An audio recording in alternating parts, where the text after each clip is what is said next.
സ്കൂളിൽ പോഞ്ഞ് അയ്യണ്ണ എനിക്ക് തലവേദനയാണ്. എടാ എന്നാ പിന്നെ വെച്ചോണ്ടിരിക്കണ്ട, ഗവൺമെന്റ് ആശുപത്രി എല്ലാം കൊണ്ട് കാണില്ല, ഞാൻ അവിടെ വരെ പോയിച്ചേ.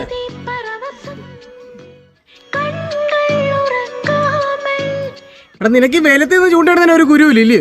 നിനക്ക് സ്കൂളിൽ പോകാനാ വയ്യാത്തത്. എടാ അത് നാളത്തെ കാര്യമല്ലോടാ, നീ എന്താണ് ഇപ്പഴേ കിടന്ന് ചാവുന്നേ?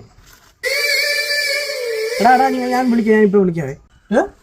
സമയം 9:15 നീ സ്കൂളിൽ പോകുന്നില്ലേ? ഓ ഞാൻ സ്കൂളിൽ പോകുന്നില്ലെന്ന് അവള് വിളിച്ചു പറഞ്ഞു, അവള് വരുന്നില്ല, അവൾക്ക് അങ്ങോട്ട് പോകണമെന്ന്. അവളില്ല, ഞാൻ സ്കൂളിൽ പോയിരിക്കുന്ന അങ്ങനെ ഒറ്റയ്ക്ക്, എനിക്കൊന്നും വേണം. അത് ശരിയാ, നീ പോരുത്, കാരണം അവളില്ലെങ്കിൽ പ്ലക്ക് നടക്കത്തില്ലല്ലോ. പൊക്കോ പൊക്കോ, വീട്ടിൽ പൊക്കോ. ആ മോനെ നീ സ്കൂളിൽ പോയില്ലോടാ? ആന്റി എന്റെ ബാഗ് കാണുന്നില്ല ആന്റി. അയ്യോ